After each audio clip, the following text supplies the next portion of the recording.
আর কত কাঁদবি মা? আমার এত ভালো লাগতেছে যে আমার কান্নাই থামতেছে না মা।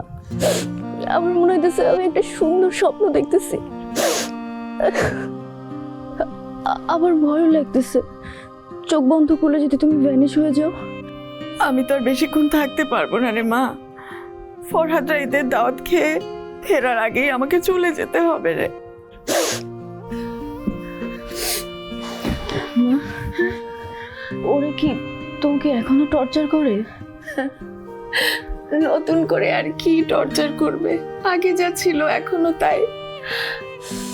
ফরহাদের চাকরিটা চলে যাওয়ার পর ওরা সবাই আমার সাথে অনেক খারাপ ব্যবহার করছিল, কিন্তু হুট করে একদিন রাজীব বাসায় এসে সবার কাছে মাফ চেয়ে নেয় আর ফরহাদের চাকরিটা ফিরিয়ে দেয়।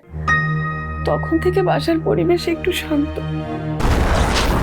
হিউস্টনে রকিং টেস্টি, সীমানা ছাড়াও নিজেকে হারাও।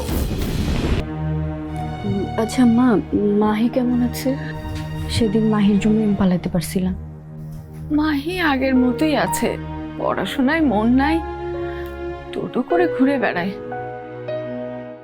আচ্ছা মেঘা, তোর তো পরীক্ষার আর খুব বেশি দেরি নাই, পড়াশোনা করতে পারছিস? নাহিয়ান তোকে সময় দেয়? নাহিয়ান তো আমাকে কোনো কাজই করতে দেয় না মা। বাহ, দিন রাত শুধু পড়তে বলে, ও সবটা একাই সামলায়। ছেলেটা সত্যিই সোনার টুকরো ছেলে। তোর আর নাহিয়ানের বিয়েটা দেখতে না পারার যে আফসোস, সেটা সারা জীবনেও মিটবে না আমার। আমি আমার মাকে ছাড়া বিয়ে করে ফেলবো? এটা কখনো হতে পারে? তুই আর নাহিয়ান এখনো বিয়ে করিসনি, কিন্তু তখন যে বলছিলি তোরা একসাথে থাকছিস। আমরা মানে একসাথেই থাকি, কিন্তু আলাদা থাকি। একসাথে থাকছিস আবার বলছিস আলাদা থাকছিস, এটা কেমন কথা মেঘা?